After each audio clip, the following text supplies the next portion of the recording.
En esta mañana vamos a comenzar una nueva serie que se titula 7 cosas que matan nuestra pasión. Y vamos a estar hablando sobre esto durante las próximas 7 semanas, 7 cosas diferentes. Si ustedes ven, aquellos que están pendientes allí de el internet en Facebook, ya están puestas cada semana, cada domingo, la fecha de cada domingo, qué es lo que vamos a enseñar allí sobre este tema. Cada uno de ustedes tiene dentro del boletín una guía de estudio, ¿sí la encontraron ya? Para que ustedes puedan tener cada semana, como se acostumbra acá en la iglesia, pues tenemos la guía de estudio cada domingo para que tú la puedas llenar y que tú te la puedas llevar también a tu casa. Así que vamos a hablar por las próximas 7 semanas sobre la pasión, sobre las cosas que nosotros hacemos y las hacemos con pasión. Claro, vamos a definir pasión en esta ocasión y sabemos de que cuando hablamos de esta palabra pasión puede ser aplicada a diferentes cosas. Lo más común que se conoce sobre la pasión es la pasión en el amor entre dos personas, más que todo entre una mujer y un hombre, o esposos, o novios, o amantes. Esa palabra hay veces que decir en la iglesia es un pecado. Bueno, pero existe de todas maneras, es decir, amantes, personas que no están legalmente casados, ese es uno de los términos, pero después de todo, los esposos también deben de ser amantes. Así que no nos pongamos tampoco tan ridículos religiosos para no utilizar el término de amantes. Yo creo que tú, como dice el Chapulín Colorado, tómalo por el lado amable, ¿no? Ajá. Generalmente esta es el área donde se aplica más la pasión. Pero también tenemos pasión por cosas, tenemos pasión por personas, tenemos pasión por eventos, tenemos pasión por el trabajo, tenemos pasión por muchas cosas. Por ejemplo, tú debes tener pasión por tu esposo o tu esposo. Tú debes tener pasión por tus hijos. Dicho sea de paso, si tu pasión por tus hijos es primaria en comparación a la pasión por tu esposo o tu esposa, tú tienes un problema, necesitas ir a un counselor, a un, ¿cómo se dice counselor? Consejero matrimonial, ¿ok? So, la pasión por nuestra pareja debe ser primero que la pasión por nuestros hijos. Y es también diferente. Ahora, te voy a definir pasión en esta ocasión. Y yo estuve buscando en varios de los diccionarios el significado de pasión. En inglés y en español los busqué. Sin embargo, encontré uno que me llamó mucho la atención. Y quizás es el que vamos a usar en este día. Pero te voy a dar también el significado, por ejemplo, de la Real Academia Española. Dice, pasión es acción de padecer. Acción de padecer. Generalmente pensamos de que pasión es simplemente sentimiento, amor, deseo, toda una serie de cosas. Pero ellos lo han resumido en esta frase, acción de padecer.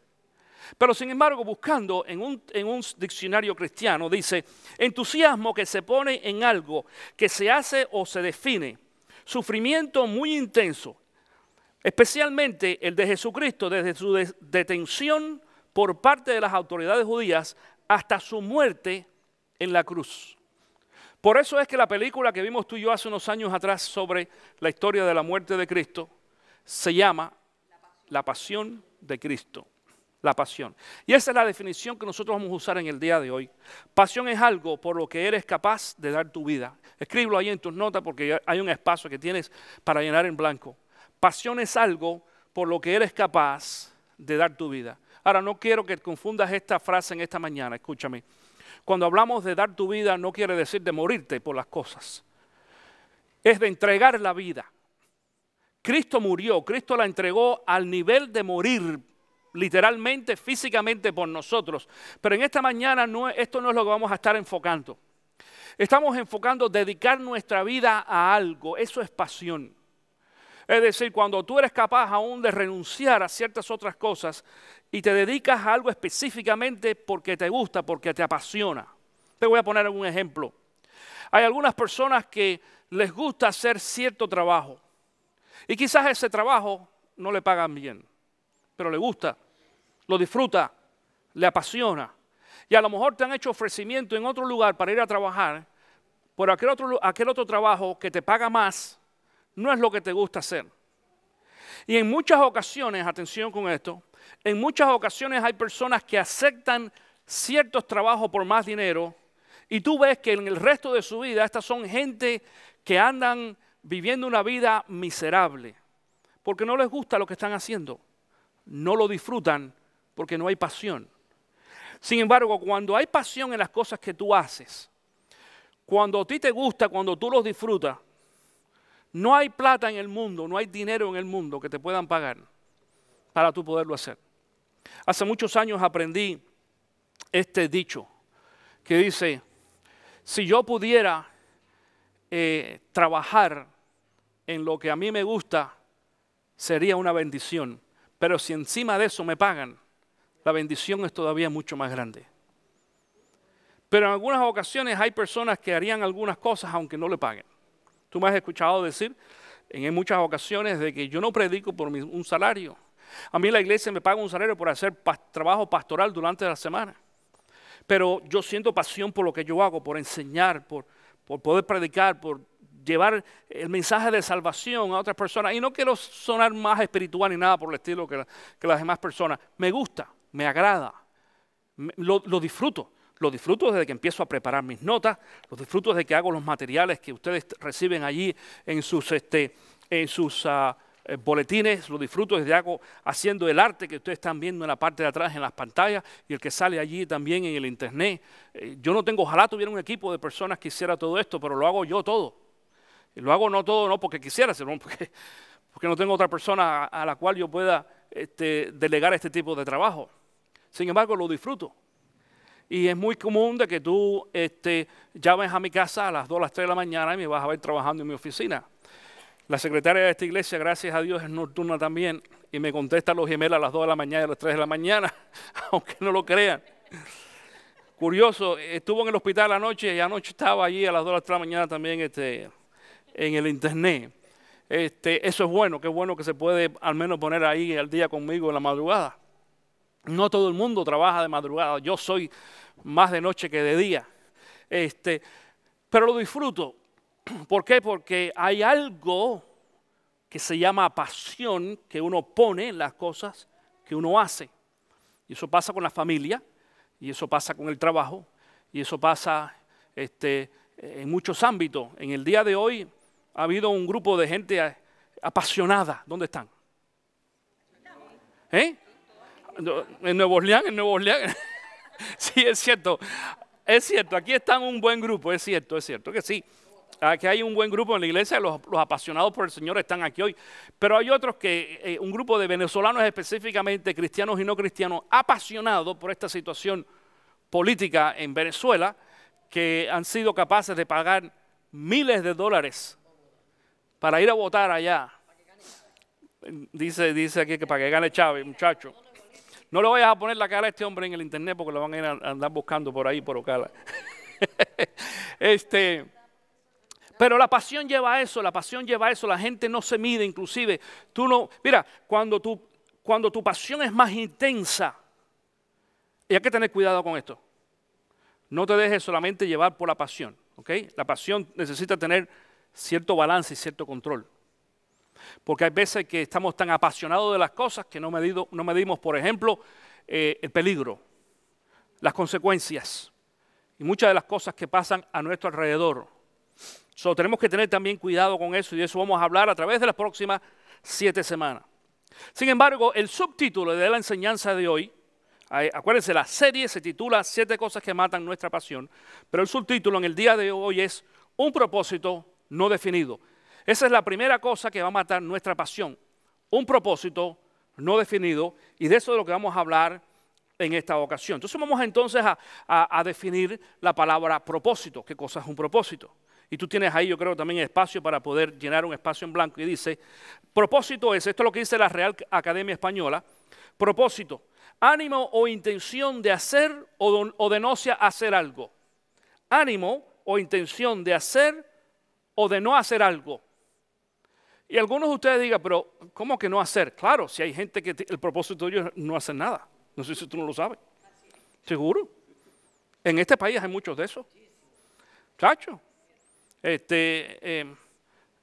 Fulano, ¿cómo está? Ay, allá ando mal. Entonces, van al seguro social así, pero el sábado van a la playa y cortan la hierba y hacen todo el problema. No tienen ningún... ¿Me hago entender esta mañana? Los propósitos definen lo que nosotros vamos a hacer. Hay personas que el propósito de ellos es no hacer nada, y hay personas que el propósito de ellos es hacer algo o hacer mucho en muchas ocasiones. Solo el propósito tiene que ver también con esto. Ahí tienes un espacio para llenar en blanco también. Si no cuentas con un propósito definido, tu viaje a la deriva tendrá como destino inevitable el fracaso. Atención con esto. Si no cuentas con un propósito definido, tu viaje a la deriva tendrá como destino inevitable el fracaso. Hay muchas personas que no saben a dónde van a ir. Quieren ir a algún lugar, pero no saben a dónde. Eso pasa, por ejemplo, en las vacaciones. La gente empieza a preparar vacaciones. ¿Y dónde vas? Ay, yo no sé, estoy pensando. Como aquellos que tienen 20 zapatos en el closet, pero no saben qué ponerse, generalmente las mujeres, pero a los hombres les pasa igual lo mismo. Esos son propósitos no definidos. Para tú saber qué zapato vas a usar el próximo domingo o el fin de semana, tienes primero que pensar cómo te vas a vestir y cómo te vas a ver, y tienes que escoger los colores. Entonces ya no te tienes que parar delante del closet a ver todos los zapatos, porque a lo mejor no te vas a poner un zapato amarillo si el vestido es azul, porque vas a parecer un perico. Sí, así es. Entonces ya la mujer sabe que va a escoger ciertos colores en cierta gama que pegue con el vestido que se va a poner. Y a los hombres le pasa lo mismo. Generalmente los hombres usan solamente zapatos negros o café, pero algunos otros que usan otros colores también. Yo en algunos años usaba zapatos de muchos colores, pero ya no. Así que pero esto sucede. Estoy poniendo solamente un ejemplo de lo que sucede cuando nosotros tenemos propósitos definidos. En estas, por ejemplo, este plan o proyecto misionero que estamos nosotros desarrollando ahora para Nicaragua en el mes de noviembre, después que hicimos los arreglos con la iglesia Adonai ahí en Nicaragua y hicimos el plan y dijimos, bueno, vamos a Nicaragua la última semana de noviembre. Yo lo había puesto en el calendario, hicimos todos los planes, los compartimos con el staff lo aprobó, adelante, y lo primero que salí a hacer entonces fue comprar el boleto. Y yo le mandé un email al pastor de allá diciendo, mira, llego a Managua tal día, a tal hora, en el vuelo de American Airlines, número tal, y el hombre me escribe y me dice, pero tú estás loco. Digo, ¿por qué? Dice, pero ¿cómo te mandaste a correr ya a comprar el boleto? Digo, bueno, vamos a ir a Managua. Dice, nosotros no hacemos eso. ¿Qué tú haces? Dice, no, esperamos al final. Digo, no, al final no. El propósito nuestro, nosotros no estamos pensando a ver si vamos a ir a un viaje misionero. Nosotros decidimos hacer un viaje misionero. Tiene un propósito. Y ese propósito es lo que nos mueve a nosotros ahora a hacer todos los pasos que van seguidamente a eso. Yo había dicho aquí anteriormente, gracias al Señor y al hecho de que pudimos decidirnos a comprar este boleto, no tenemos que pagar casi $700, que están casi los boletos ahora, pagamos $385 por el boleto porque lo compramos mucho más temprano. Los propósitos definidos te ayudan a hacer tu jornada mucho más fácil, mucho más objetiva. Y de esto vamos a hablar durante todo estas próximas 7 semanas. En algunas ocasiones, cuando nosotros no tenemos un propósito definido exactamente, cuando no sabemos la razón por la cual hacemos las cosas, nos vamos a ver envueltos en ciertos problemas y en ciertos enredos que van a matar nuestra pasión. Acuérdate de que el título de la serie sigue siendo el mismo, aquellas cosas que matan nuestra pasión. ¿Cómo es una persona apasionada? ¿Cómo tú lo ves? ¿Cómo tú ves una persona apasionada? Entregada, dedicada, ¿qué más? Alegre, claro. Es imposible que tú veas, mira qué pasión tiene aquel hermano y tú lo ves así. No, la persona apasionada está dentro de las cosas, activa. Y tú ves que, wow, uno está, dicen en inglés, fire up, encendido. ¿Ok? Cuando cuando el propósito no está definido, cuando uno no sabe exactamente qué es lo que quiere, dónde quiere ir, qué es lo que va a hacer, esa pasión, ese fuego se empieza a apagar. En muchas ocasiones en el sentido espiritual decimos, Señor, aviva el fuego. ¿Tú has escuchado eso? Aviva el espíritu. Estamos hablando de lo mismo, mi querido hermano.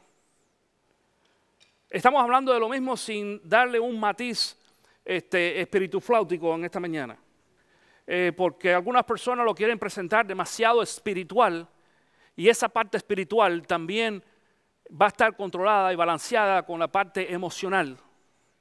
Es decir, cuando nosotros tenemos pasión por algo y queremos hacer algo en la iglesia o en nuestra vida privada también, necesitamos poner a funcionar todo, no solamente el corazón en la parte espiritual, necesitamos poner a funcionar también la mente, nuestros pensamientos, y necesitamos poner a funcionar nuestro cuerpo también en acción. Y todo esto bien combinado, entonces va a hacer de que nosotros podamos no solamente desarrollar nuestra pasión, sino también cumplir nuestro propósito. Bueno, en la palabra de Dios hay casos donde las pasiones se vieron tronchadas por un propósito no definido, es lo que quiero compartir contigo en esta mañana. Busca allí en tu Biblia el libro de Esdras, capítulo 1. Esdras, capítulo 1. Yo te voy a esperar hasta que tú lo encuentres. Esdras, capítulo 1. Si trajiste tu Biblia, es posible que algunos de ustedes estén preguntándose, ¿es posible que no lo encuentro? Pero está ahí, está ahí. Esdras está después del libro de Segunda de Crónicas. A lo mejor eso no te va a ayudar mucho de todas maneras si no conoces bien tu Biblia. Pero si no, no es ningún problema. Vete al principio de la Biblia. Vete al principio de la Biblia y mira allí en la lista de referencia donde están los nombres de los libros y ve cuál es la página que queda en tu Biblia y buscas Esdras capítulo 1 porque es importante que tú sigas la lectura en esta mañana. Cuando la encuentres me dices, lo tengo, amén, como tú quieras decir. Ya lo tienes. Ok, vamos a ver lo que dice Esdras capítulo 1. Mientras algunos de ustedes quizás lo buscan, quiero dar un poquito de introducción a esta historia rápidamente, brevemente. En el año 586 a.C., es decir, 586 años antes del nacimiento de Cristo Jesús, los persas, dirigidos por el rey Nabucodonosor, Nabu, entraron en Jerusalén, tomaron al pueblo cautivo, entraron al templo de Jerusalén, lo saquearon, se llevaron todos los elementos, todas las cosas del templo, más que todo aquello que era de oro y de plata, y se llevaron a aquel pueblo cautivo hacia Babilonia. Entre ese grupo en aquellos años, en aquel tiempo, ¿estaba quién? Daniel estaba entre ese grupo que había sido cautivo o preso, se los habían llevado a Babilonia. Y aquel pueblo entonces estuvo allí cautivo durante 70 años. Escuchen esto, durante 70 años estuvo este pueblo allí en Babilonia cautivo por el rey Nabucodonosor. Ahora bien, en el libro de Esdras se nos empieza a contar que esta historia empieza a cambiar. Escucha esto, lo voy a tratar de leer lo más rapidito posible. En el día de hoy vamos a leer del versículo 1 hasta el versículo 8. Vamos a leer varios textos de 2 o 3 capítulos en este libro. Vamos a movernos lo más rápido posible. En el versículo 1 dice, en el primer año del reinado de Ciro, rey de Persia, el Señor dispuso el corazón del rey para que éste promulgara un decreto en todo su reino y así se cumpliera la palabra del Señor por medio del profeta Jeremías. Tanto oralmente como por escrito, el rey decretó lo siguiente. Esto es lo que ordena Ciro, rey de Persia. El Señor Dios del cielo, que ha dado todos los reinos de la tierra, me ha encargado que le construya un templo en la ciudad de Jerusalén, que está en Judá. Por tanto, cualquiera que pertenezca a Judá, vaya a Jerusalén a construir el templo del Señor, Dios de Israel, el Dios que habita en Jerusalén, y que Dios lo acompañe. También ordenó que los habitantes de cada lugar donde haya judíos sobrevivientes, los ayuden dándoles plata y oro bienes y ganado y ofrendas voluntarias para el templo de Dios en Jerusalén. Versículo 5. Entonces los jefes de familia de Benjamín y de Judá, junto con los sacerdotes y levitas, es decir, con todos aquellos en cuyo corazón Dios puso el deseo de construir el templo, se dispusieron a ir a Jerusalén. Todos sus vecinos los ayudaron con plata y con oro, bienes y ganado, objetos valiosos y todo tipo de ofrendas voluntarias. Además, el rey Ciro hizo sacar los utensilios que Nabucodonosor se había llevado del templo del Señor en Jerusalén y había depositado en el templo de su Dios. Ciro los entregó a su tesorero Mitridates, el cual los contó y se lo pasó a Sebasar, jefe de Judá. En este relato nos vamos a dar cuenta de que después de 70 años en cautividad, el pueblo ahora tiene la oportunidad de regresar a su lugar de origen. Y yo quiero que sepas una cosa. Esta gente no era la situación de nosotros los hispanos, que salimos de nuestros países y venimos a los Estados Unidos a encontrar una mejor situación. No, en realidad no. Esta gente había salido de su país, de su área, de su ciudad, a ir a otro lugar, a otra ciudad, eran esclavos. La situación de ellos no era la misma situación que tenían cuando estaban en Jerusalén. Acá eran esclavos, dependientes de otro reinado, de otra cultura, de otra forma de pensar, de algo totalmente diferente. En esta ocasión ellos tenían la oportunidad de regresar a su libertad, a su país, no solamente a su país, a su cultura, sino también a recibir libertad. Si eso te pasara a ti, ¿cómo tú reaccionarías? ¿Qué pasaría contigo si tú tienes la oportunidad de regresar al país que te vio nacer y con ciertas características? Feliz, claro, feliz. Bueno, esta gente también se puso feliz. Mira lo que pasa, por ejemplo, en el capítulo número 2. Seguimos ahí en el mismo libro de Esdras, ¿ok?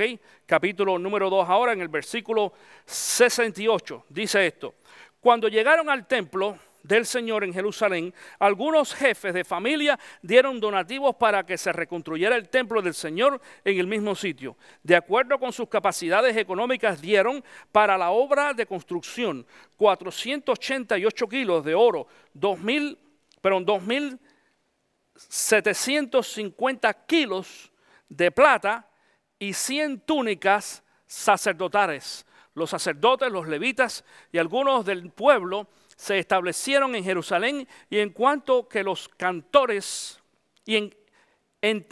cantores, los porteros, los servidores del templo y los demás israelitas se fueron a vivir a sus propias poblaciones. Es decir, enseguida que el rey aquí de Persia le dio la oportunidad a este pueblo de regresar a Jerusalén, la gente hizo así, recogió todo y se fueron y se mudaron ¿a dónde? A Jerusalén. Y enseguida que llegaron allí, ¿qué empezaron a hacer? Empezaron a trabajar y a reedificar el templo. Yo creo que tú mira lo que está pasando aquí. Ahora mira, versículo ahora, capítulo número 3. Capítulo número 3, atención con lo que va a pasar aquí. Versículo 1. En el mes séptimo, cuando ya todos los israelitas se habían establecido en sus poblaciones, se reunió el pueblo en Jerusalén con un mismo, ¿qué cosa? Propósito. Di conmigo, propósito. No te escucho, propósito. Good. Versículo 2. Entonces Jesúa, hijo de Josadá, con sus parientes que eran sacerdotes, y Zorobabel, hijo de Salatiel, con sus parientes, empezaron a construir el altar de Dios de Israel para ofrecer holocaustos según lo estipulado en la ley de Moisés, hombre de Dios. A pesar del miedo que tenían de los pueblos vecinos, yo creo que tú prestes atención a este texto bíblico, a pesar del miedo que tenían de los pueblos vecinos, colocaron el altar en su mismo sitio y todos los días por la mañana y por la tarde ofrecían holocausto al Señor. Es decir, este pueblo enseguida que llegó allí, empezó no solamente a hacer la reconstrucción del pueblo, del templo, sino también empezaron a ofrecerle sacrificios a Dios, a Jehová Dios. Esta gente llegó allí con, ¿qué cosa? Con pasión, con pasión. Porque habían pasado 70 años. Durante 70 años habían estado esclavizados en otro pueblo, en otra ciudad, en otro país. Ahora regresaban a su ciudad natal, Jerusalén, a donde estaba el templo. Y tenían la oportunidad de reconstruir. Y todo el mundo, fíjate lo que pasa aquí, todo el mundo así se mete la mano en el bolsillo y empieza a sacar su plata y a hacer todas las cosas necesarias para poder reconstruir otra vez el templo en Jerusalén. Ahora aparece allí, acuérdate lo que dice ese texto bíblico en el versículo número 3, a pesar del miedo que tenían de los pueblos vecinos. Escúchame, mi querido hermano, cada vez que tú tienes un propósito definido, alguien va a aparecer para matar tu pasión. Siempre. Alguien. No estoy hablando cosas. Estoy hablando de personas. Las personas son las únicas capaces de poder encender nuestra pasión o de apagarla. Por eso yo siempre he dicho, cuidado con quién tú te reúnes. Cuidado quiénes son tus amigos más íntimos. Mi esposo y yo tenemos varios círculos a nuestro alrededor de amistades. Varios, no uno solo, hay varios círculos. Pero hay un círculo que es el más cercano, que ese es el círculo íntimo nuestro. A ese círculo no todo el mundo puede entrar. Y tú me vas a decir, ay pastor, pero eso, yo respeto tu opinión. La respeto grandemente. Aunque aún siendo pastor, hay un círculo donde tú no puedes dejar a todo el mundo entrar. Si tú dejas entrar, por ejemplo, a tu círculo de intimidad, a una persona frustrada, te va a hacer la vida, mi hermano, ¿cómo se dice? ¿Qué expresión? De cuadrito, tú le pones la expresión que tú quieras. La gente frustrada te frustra. Te llega a frustrar totalmente. ¿Sabes? Esa gente que todo es negativo. En mi país le dicen auras tiñosas. Pájaro de mal agüero, ajá. Así le dicen en mi país. Tú sabes, en las iglesias, si tú no supieras, si no sabes eso, hay iglesias que tienen ministerios de auras tiñosas. Gente que están solamente formados de gente así. ¿No te acuerdas cuando en la palabra de Dios el Señor le prometió al pueblo que le iba a dar la tierra prometida?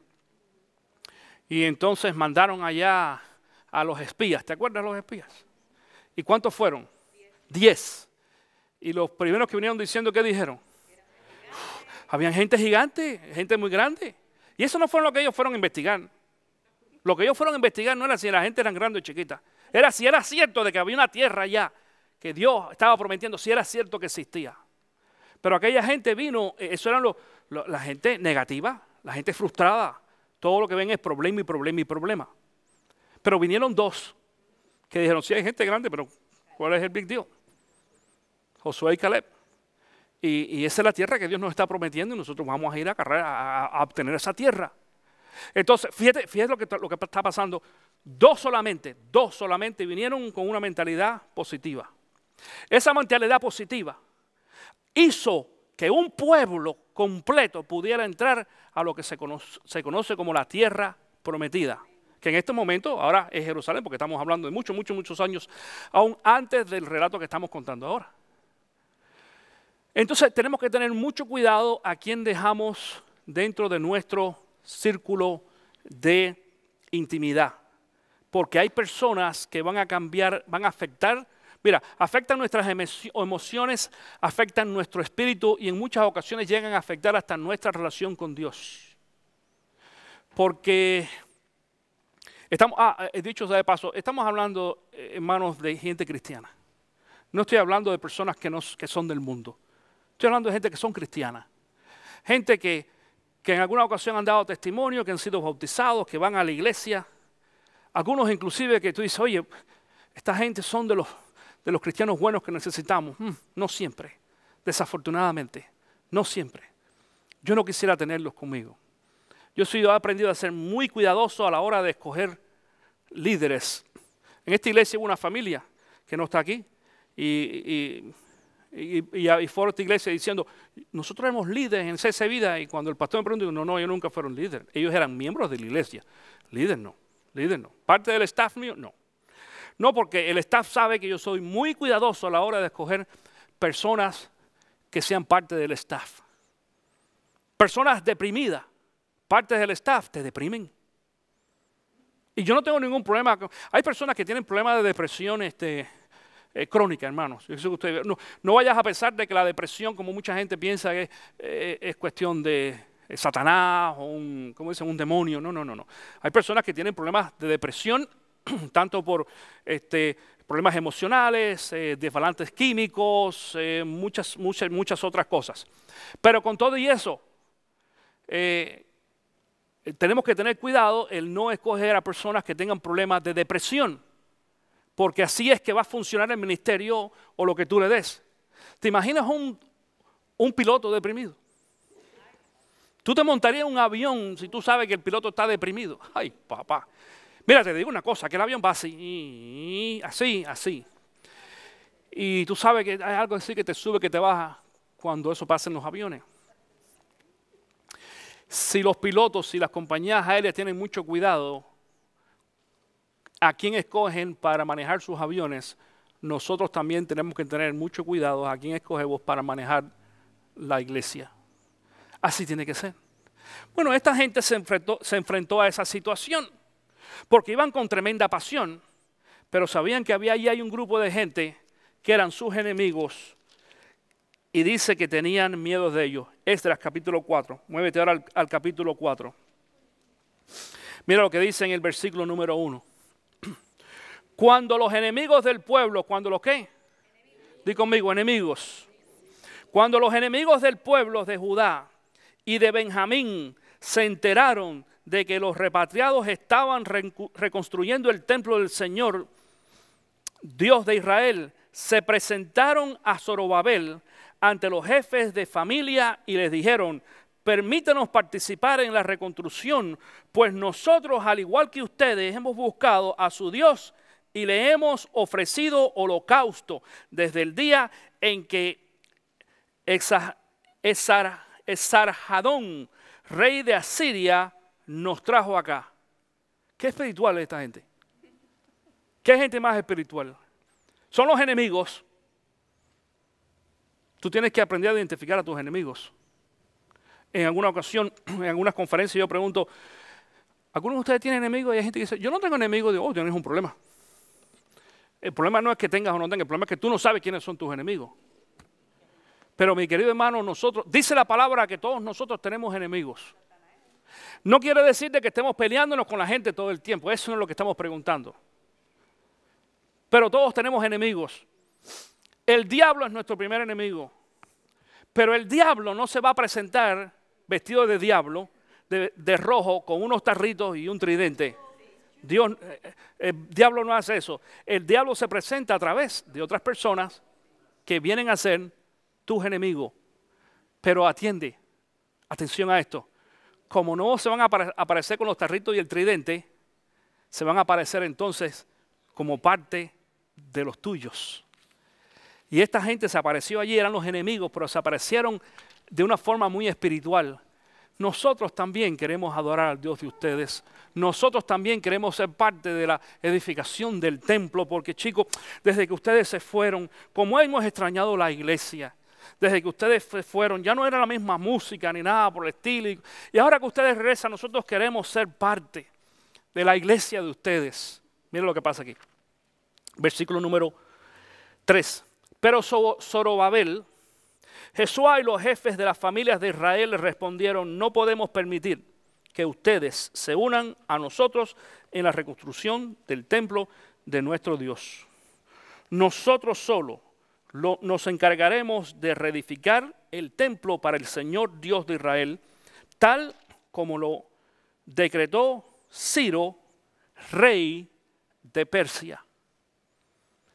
Los líderes del pueblo estaban bien pila y sabían que estos que venían eran los enemigos y en realidad no venían a ayudarles a reconstruir absolutamente nada.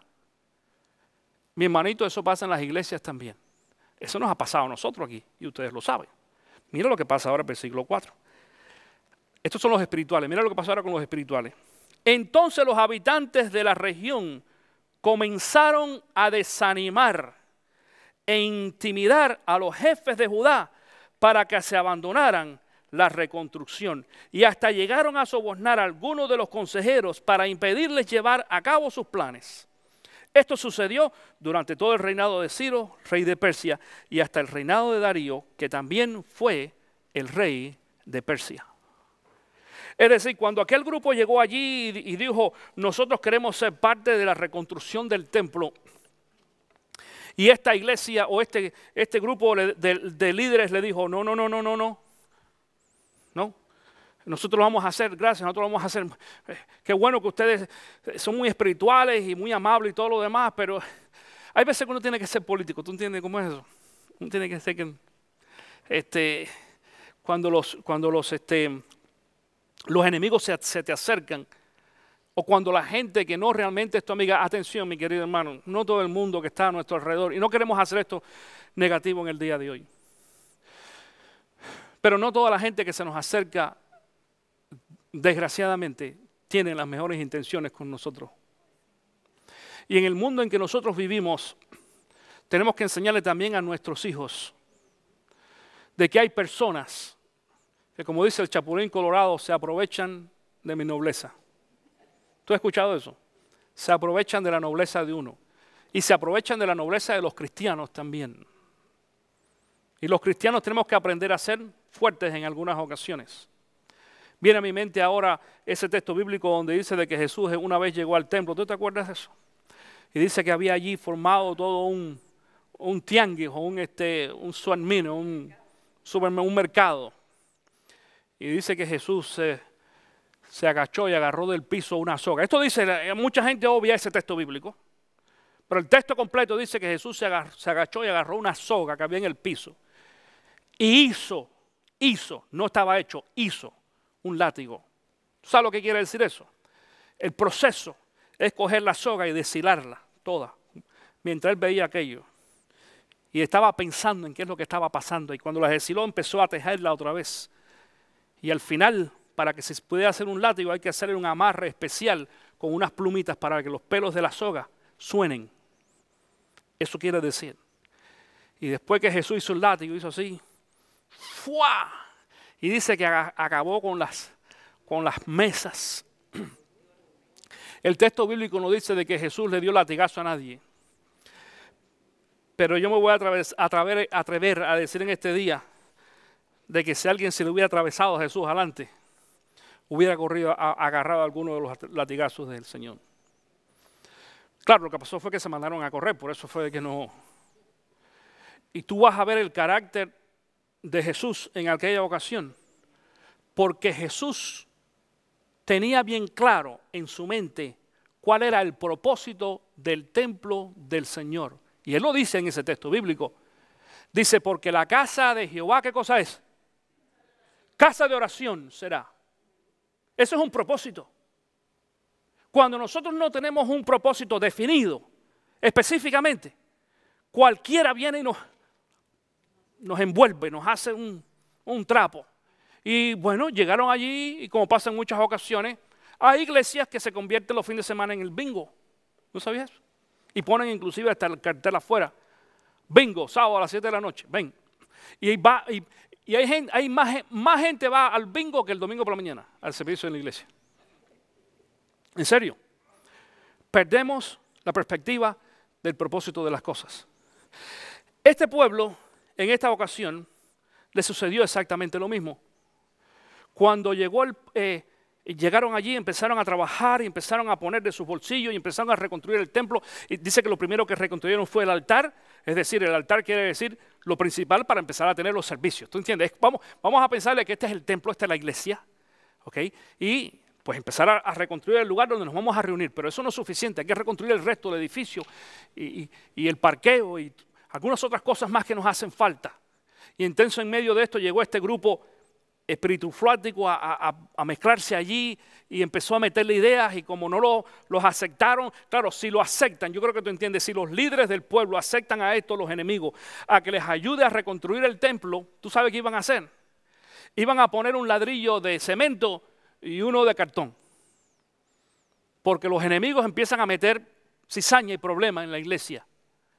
Y entonces lo que iba a pasar es que a fin de cuentas, ellos se iban a dar cuenta de que iban a perder el tiempo y de que la construcción no iba a ser tan buena como debía ser al principio. Y como le dijeron que no, entonces tenían que buscar otra ruta. ¿Y la otra ruta cuál fue? Empezar entonces a meterle miedo al pueblo, intimidarlos. Te voy a decir otra cosa que hacen. Y de esto iba a hablar yo hace 2 domingos atrás en la enseñanza bíblica, pero lo voy a incluir ahora. Cuando tus enemigos, atiende esto, cuando tus enemigos quieren luchar en contra tuya, y ellos saben que tú eres gente con un propósito definido y eres fuerte de carácter, lo próximo que van a atacar va a ser tu carácter moral. Y van a empezar a hablar mal de ti. Y van a empezar a decir mentiras de ti. Y van a empezar a decir de que tú eres ladrón. Y van a empezar a decir de que, que te habían visto con la vecina en la esquina caminando en el parque. Es mentira. Entiende esto, es mentira. Pero como a la gente le gusta el amarillismo y el amarillismo vende, entonces diciendo cosas buenas de ti no van a coger atención. Pero si dicen algo malo de ti, la gente va a decir, cuéntame. Cuéntame porque yo quiero orar por él. ¿Tú no has escuchado eso? Entonces empiezan a atacar tu moral, tu carácter. Le pasó al apóstol Pablo. Le pasó al apóstol Pablo cuando aún dentro de la iglesia había un grupo de gente que no estaba de acuerdo con él después de todo lo que Pablo había hecho ministerialmente hablando. Y entonces le empezaron a recordar, pero Pablo, tú eras perseguidor de los cristianos. Pero tú hiciste esto y tú hiciste lo otro. Había mucha gente, muchos creyentes inclusive, atención a esto, había muchos creyentes, mucha gente que había recibido el evangelio por Pablo y después decían que Pablo no era un verdadero apóstol de Dios. Y Pablo dice, la prueba de mi ministerio son ustedes mismos. Si ustedes no conocían al Señor, yo les prediqué el evangelio a ustedes. Lo que ustedes saben, lo saben por mí. Si ustedes conocen a Cristo, lo conocen por mí. Si ustedes han sido liberados por mí. Yo se los enseñé. Yo les presenté ese evangelio. Pero entonces la única solución que tenían en esa ocasión era atacar su carácter. Cuidado. La gente que tiene el interés de matar la pasión en ti va a tratar de atacar tu carácter, tu personalidad, tu credibilidad. No te preocupes, de todas maneras, al final Dios te va a defender. Dentro de esta situación, y para concluir en esta mañana, aparece entonces en la escena un nuevo personaje. Y me refiero a Ageo. Ageo, búscalo allí en tu Biblia, está el libro de Ageo también. Ageo, ¿dónde está este libro? Búscalo a la derecha. Ageo, otro libro pequeño, no se usa mucho, usa la misma referencia que te dije en el principio de la Biblia para que lo puedas encontrar. Y Ageo era uno de los profetas menores que utilizó Dios en momentos específicos y especiales para llevar un mensaje. Tú no vas a ver a Ageo envuelto en nada más que en esto que vamos a ver en esta ocasión, punto, más nada. Pero el libro de Ageo capítulo 1, versículo 1, nos menciona a nosotros de que Dios le da palabra a Ageo para que vaya a este pueblo. Déjame decirte algo, ya habían pasado varios años desde que el pueblo de hebreo había salido de Babilonia y había llegado a Jerusalén a comenzar el templo. ¿Sabes qué pasó durante todos esos años? No habían hecho absolutamente nada. El templo se quedó sin construir. Solamente había un altar ahí en el medio de nada. Y ahí era que tenían sus servicios de adoración a Dios. ¿Sabes por qué? Porque los enemigos fueron capaces de matar la pasión de este pueblo. Y la gente hizo así y tiró la toalla. Y no usó absolutamente nada.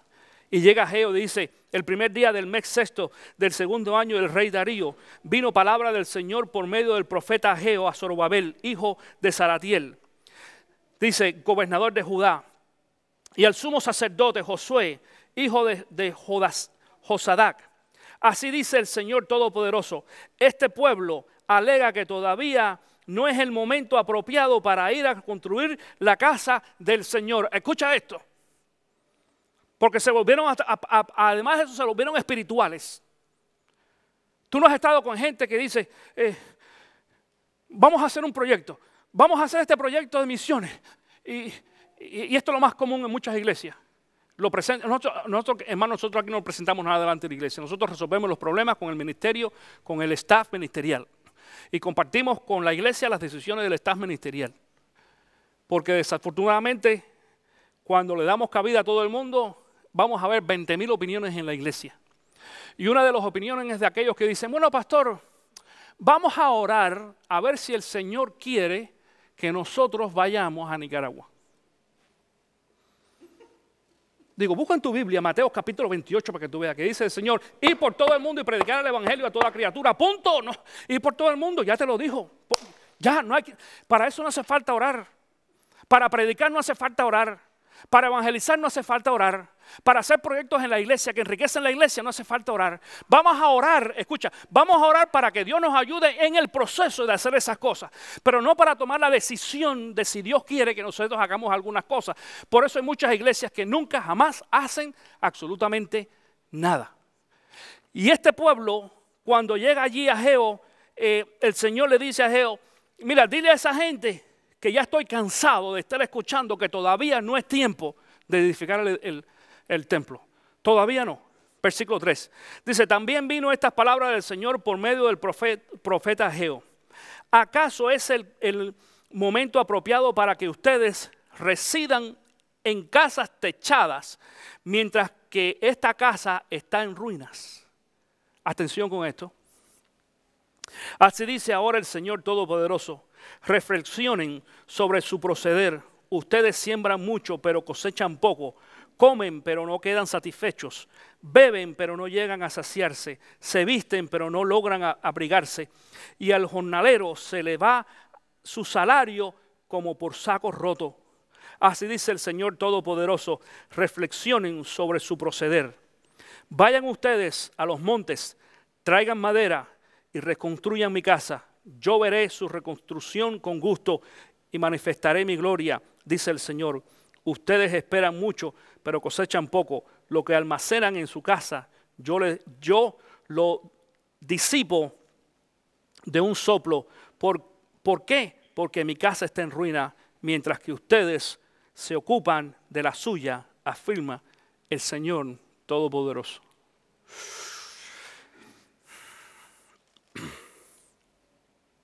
Nosotros acabamos de cumplir 6 años de vida. Es decir, entramos, acuérdense, el domingo pasado entramos dentro del 7º año. Y dentro de este 7º año vamos a reenfocarnos otra vez en el edificio que Dios tiene para esta iglesia. Y ustedes saben que esto no se ha borrado de nuestra agenda. Y seguimos orando y seguimos pidiéndole al Señor. El templo no es lo más importante. Lo más importante es la iglesia. Son la gente. Pero el templo es parte de la iglesia. Y nosotros tenemos que aprender a avivar esa llama en cada uno de nosotros para darle lo mejor al Señor. Por eso es que cuando nosotros hablamos de los diezmos y ofrendas, hermano, tu ofrenda no me mantiene a mí. Yo trabajo secularmente. No me mantiene. Ayuda. La ofrenda tuya, tu diezmo, ayuda al trabajo ministerial. Ayuda a que nosotros podamos llegar a través de la internet con la gente, porque eso es muy caro, extremadamente caro. La gente no se imagina. Cuesta miles de dólares poder mantener un ministerio de miri de televisión. Nos ayuda a poder hacer viajes como estos a Nicaragua, a otros lugares, a bendecir a otras personas. Personas que han sido menos bendecidos que tú y que yo. Personas que no tienen la comodidad los domingos de sentarse en barca como la que tú te sientas, ni en aire acondicionado, y lo he mostrado aquí anteriormente. Para eso es que nosotros trabajamos y para eso es que nosotros ponemos nuestro granito de arena allí a través de nuestros diezmos y ofrendas para poder bendecir la vida de otras personas. Y estas son una de las tantas cosas que en esta iglesia mantienen a esta congregación con el mismo ánimo y el mismo entusiasmo, porque nosotros seguimos conectados al propósito original de esta iglesia. Cuando Dios nos movió a Luisa y a mí del sur de la Florida a Ocala hace 7 años atrás para comenzar esa vida, nosotros dejamos detrás todo. Dejamos nuestra familia, dejamos comodidades, dejamos otra iglesia que nos amaba, dejamos muchas cosas para venir a un pueblo donde no conocíamos absolutamente a nadie. Donde en realidad no había nada que nos atrajera aquí, socialmente hablando me refiero. Y tú lo sabes, más que todo los jóvenes son los que más se quejan. Pero Dios sí nos hizo a nosotros promesas importantes y básicas al venir a esta ciudad. Y hemos visto como Dios se ha manifestado de una forma muy especial. Y el objetivo sigue siendo el mismo. El mismo. No va a cambiar, no ha cambiado y no va a cambiar tampoco. Y mientras nosotros sigamos manteniendo nuestra mirada en el objetivo que nosotros tenemos de haber venido aquí, Dios nos va a ayudar en todo lo que nosotros hagamos. Y tú eres parte también de esto. Esto no es algo de Luis y mío, porque nosotros no somos los dueños de esta iglesia. Los dueños de esta iglesia, ¿quiénes son? Muchas veces decimos es Dios, pero en realidad somos nosotros todos. Dios es el que dirige. Tú tienes que hacer de esta iglesia tu iglesia. Tú tienes que entender, en inglés se dice ownership, que tú sientas de que esta es tu iglesia. Hay gente por ahí que tú le dices, ¿y a qué iglesia tú vas? Y algunos te dicen, bueno, yo asisto a tal iglesia. Otros te dicen, mi iglesia es tal. Algunos dicen, el pastor de la iglesia se llama fulano de tal. Otros dicen, mi pastor es fulano.